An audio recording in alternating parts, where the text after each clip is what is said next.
Covid കാലത്തിൻ്റെ അസാധാരണ സാഹചര്യങ്ങളിൽ സത്യാനന്തര കാലത്താണ് രംഗഭാഷയുടെ സമസ്ത ശക്തികളും സമാഹരിച്ചുകൊണ്ട് നവമാധ്യമത്തിന് വേണ്ടിയിട്ട് അരങ്ങ് ഭാഷകൾ കരുപ്പിടിപ്പിക്കേണ്ടതുണ്ട് എന്ന ബോധ്യത്തിൻ്റെ ഭാഗമായിട്ടാണ് രതീഷ് രംഗൻ എന്ന് പറയുന്ന ചെറുപ്പക്കാരൻ തിയേറ്റർ രംഗത്ത് ചുറുചുറുക്കോടെ വർഷങ്ങളായി പ്രവർത്തിക്കുന്ന നമുക്കറിയാം രതീഷിനെ കുറിച്ച് പറയുമ്പോൾ കുട്ടികളുടെ നാടകവേദിയിലായാലും കലാലയ നാടകരംഗത്തായാലും പുതിയ പരീക്ഷണങ്ങൾ നടത്തുന്ന ഒരാളാണ്. ആ രംഗത്ത് അർപ്പണബോധത്തോടുകൂടി ഇടപെടുന്ന ഒരാളാണ്. ഒഴുക്കിനൊപ്പം നീന്താനല്ല, ഒഴുക്കിനെതിരെ സഞ്ചരിക്കാനാണ് രതീഷ് എപ്പോഴും ശ്രമിച്ചിട്ടുള്ളത്. അതുകൊണ്ട് തന്നെയാണ് രതീഷ് നമുക്ക് പ്രതീക്ഷയുള്ള ഒരു നാടകക്കാരനായിട്ട് മാറുന്നത്.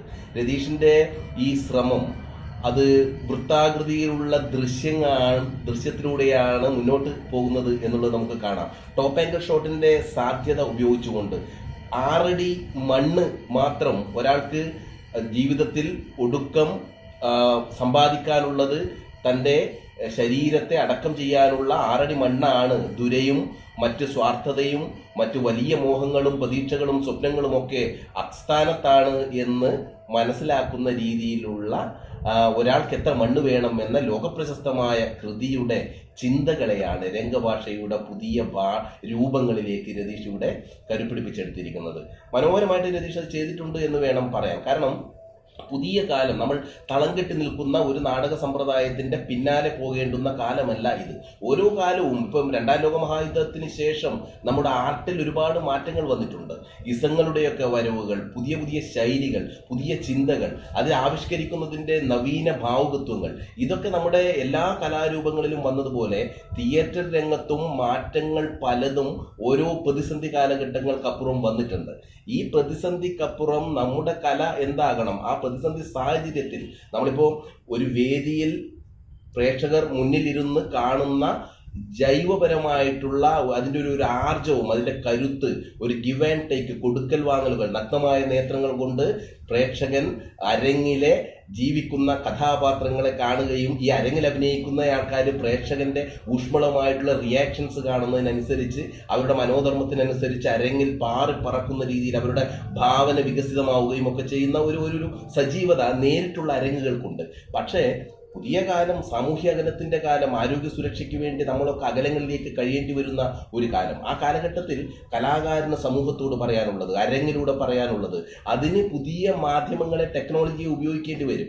അത് ഉപയോഗിക്കുന്നത് കൊണ്ട് മാത്രം ഇത് നാടകമാകുന്നില്ല എന്ന് പറയുന്നതിൽ അർത്ഥമില്ല. ഒരുപക്ഷെ സജീവത നിലനിർത്തുന്ന അരങ്ങിനോട് നേരിട്ട് സംവദിക്കുന്ന രീതിയിലുള്ള ഒരു നാടകമല്ല അത്. പക്ഷെ അതിന് അപ്പുറം അകലങ്ങളിലിരുന്ന് ലോകത്ത് എമ്പാടുമുള്ള പ്രേക്ഷകർക്ക്, ഇത് ഇഷ്ടപ്പെടുന്ന ആൾക്കാർക്ക് അവരുടെ വിരൽത്തുമ്പുകൾക്ക് മുന്നിൽ ഇതിൻ്റെ കാര്യങ്ങൾ കാണുവാൻ വേണ്ടിയിട്ട് നവമാധ്യമത്തിലൂടെ നമുക്ക് ഇത്തരം കാര്യങ്ങൾ കാണുവാൻ, ഓൺലൈനിലൂടെ ഇത്തരം കാര്യങ്ങൾ കാണുവാൻ, അവരുടെ മൊബൈൽ ഫോണിലൂടെ, ലാപ്ടോപ്പിലൂടെ, ഐപാഡിലൂടെ ഒക്കെ ഇത് കാണുവാനുള്ള സൗകര്യം ഉണ്ടാകുന്നു എന്ന് പറയുന്നത് വലിയ കാര്യമാണ്.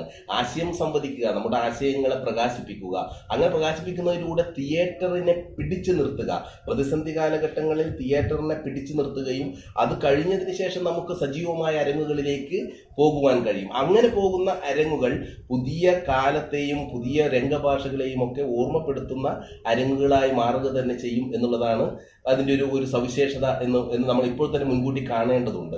ഈ വർഷത്തെ ലോക നാടകദിന സന്ദേശം പറഞ്ഞ ഷാഹിദ് നദീം എന്ന് പറയുന്ന പാകിസ്ഥാനി റൈറ്റർ, വളരെ വിഖ്യാതനായിട്ടുള്ള റൈറ്ററാണ് എന്ന് നമുക്കറിയാം. അദ്ദേഹത്തിന്റെ ജീവിത കാലഘട്ടങ്ങളിൽ ഒരുപാട് പ്രതിസന്ധിയിലൂടെ കടന്നുപോയതാണ് എന്നും നമുക്കറിയാം.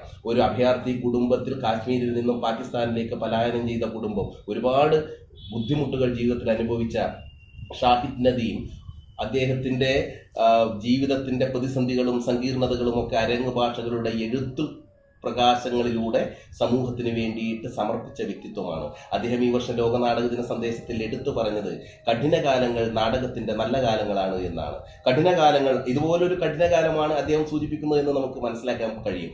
ഏത് കഠിനകാലത്തും, അത് യുദ്ധമാകട്ടെ, പ്രകൃതിക്ഷോഭമാകട്ടെ, ഇതുപോലുള്ളൊരു കോവിഡ് മഹാമാരിയുടെ കാലഘട്ടമാകട്ടെ, ഈ കഠിന കാലഘട്ടങ്ങളെ അതിൻ്റെ അതിജീവന സാധ്യതകൾ ഉപയോഗിച്ചുകൊണ്ട്, സർഗാത്മകതയുടെ പുതിയ സ്വാതന്ത്ര്യങ്ങൾ ഉപയോഗിച്ചുകൊണ്ട് നമ്മൾ പുതിയ ശൈലിയിലേക്ക് രൂപപ്പെടുത്തിയെടുക്കേണ്ടതുണ്ട് എന്നാണ് ഷാഹിദ് നദീം ഈ കഠിനകാലങ്ങൾ എന്നുള്ളത് കൊണ്ട് ഉദ്ദേശിക്കുന്നത് എന്ന് നമുക്കറിയാം. അപ്പൊ ഇത്തരം കഠിനകാലത്ത് നമ്മൾ ദുരയുടെയും ആർത്തിയുടെയും സ്വാർത്ഥതയുടെയും ഒക്കെ ലോകത്തെ കൈവെടിഞ്ഞുകൊണ്ട് നമ്മൾ സഹിഷ്ണുതയുടെയും സമഭാവനയുടെയും സ്നേഹത്തിൻ്റെയും നന്മയുടെയും കാരുണ്യത്തിൻ്റെയും മാനവികതയുടെയും ഒക്കെ മുഖങ്ങളിലേക്ക് ഉയരണമെന്ന സന്ദേശമാണ് രതീഷ് ഈ രംഗഭാഷയിലൂടെ, ഒരുപക്ഷെ രംഗഭാഷ എന്ന് ഇതിനെ പറയാൻ പറ്റുമോ എന്ന് എനിക്കറിയില്ല, രംഗഭാഷയ്ക്ക് അപ്പുറം അതിനൊപ്പം ചേരുന്ന നവമാധ്യമ രംഗഭാഷ എന്നൊക്കെ വിശേഷിപ്പിക്കാവുന്ന ഒരു ശൈലി.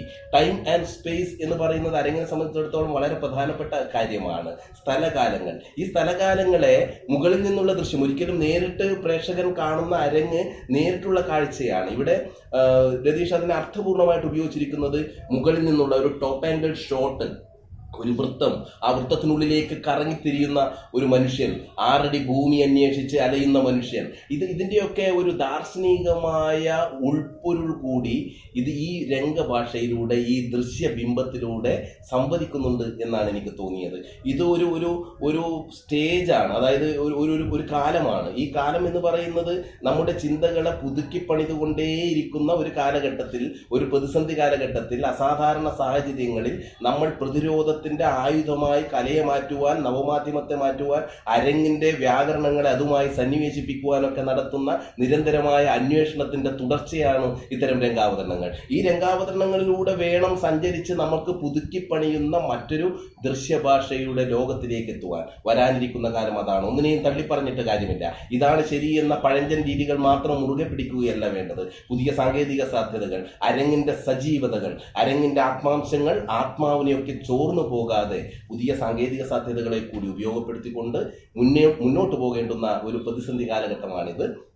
ഈ ഇരുൾ വീഴ്ചയ്ക്കപ്പുറം വരാനിരിക്കുന്ന പുലരിയുടെ നല്ല നാളുകളിൽ അരങ്ങിന്റെ എല്ലാ സ്വാതന്ത്ര്യവും ഉപയോഗിച്ചുകൊണ്ട് പ്രേക്ഷകരുടെ മുന്നിൽ തന്നെ ആടിത്തിമർക്കാൻ കഴിയുന്ന ഒരു സാഹചര്യം വരും.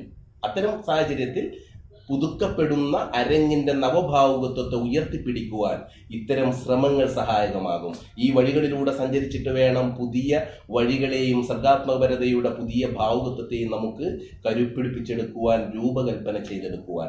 അത്തരം രൂപകൽപ്പന ചെയ്തെടുക്കുന്നതിൻ്റെ വഴിയാത്രയിലെ വെളിച്ചങ്ങളാണ് രതീഷ് രംഗനെ പോലെയുള്ള ചെറുപ്പക്കാർ നടത്തി വരുന്ന ഇത്തരം സർഗാന്വേഷണങ്ങൾ. അതുകൊണ്ട് തന്നെ ഒരു നാടകരംഗത്തും ടെലിവിഷൻ രംഗത്തും സാംസ്കാരിക രംഗത്തും ചലച്ചിത്ര രംഗത്തും ഒക്കെ ദൃശ്യ അന്വേഷണ വിദ്യാർത്ഥി എന്നുള്ള രീതിയിൽ പ്രവർത്തിച്ചുകൊണ്ടേയിരിക്കുന്ന പയ്യന്നൂരിലെ ഒരാൾ, അത് പയ്യന്നൂരിലെ ഒരാൾ എന്ന് പറയുന്നത് എൻ്റെ നാട്ടുകാരനാണ് രതീഷ്. അതുകൊണ്ട് തന്നെ രതീഷിന് ഊഷ്മളമായ ഭാവുകങ്ങൾ നേരുവാനും ഈ രതീഷിൻ്റെ പ്രയത്നങ്ങൾക്ക്, അന്വേഷണങ്ങൾക്ക് ചൂടും ചൂരും പകരാൻ രതീഷിൻ്റെ അന്വേഷണങ്ങൾ, രതീഷ് എപ്പോഴും തുടർച്ചയായിട്ട് രതീഷിൻ്റെ അന്വേഷണങ്ങൾ സ്വസ്ഥതയില്ലാതെ തുടരട്ടെ എന്നാണ് എനിക്ക് ഈ സമയത്ത് പറയുവാനുള്ളത്. കാരണം ഇതല്ല ശരി എന്ന് തോന്നുന്ന കലാകാരൻ്റെ മനസ്സിന് മാത്രമേ പുതിയതിലേക്ക് എത്തിച്ചേരാൻ വേണ്ടി കഴിയുള്ളൂ. അത്തരം സർഗാന്വേഷണത്തിൻ്റെ ഭാഗമായിട്ട് രതീഷിൻ്റെ അന്വേഷണങ്ങൾ തുടരട്ടെ. നവമാധ്യമവുമായി കൂട്ടിയിണക്കിക്കൊണ്ടുള്ള തിയേറ്ററിൻ്റെ അന്വേഷണങ്ങൾ ഇനിയും വിപുലീകൃതമാകട്ടെ.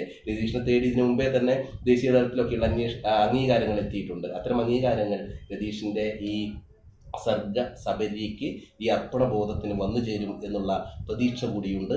എല്ലാ ഭാവുകങ്ങളും നേരുന്നു അരങ്ങിന്, നവമാധ്യമത്തിൻ്റെ ഈ പുതിയ വ്യാകരണത്തിന്, പ്രിയപ്പെട്ട രതീഷ് രംഗന് എല്ലാ ഭാവുകങ്ങളും നന്ദി.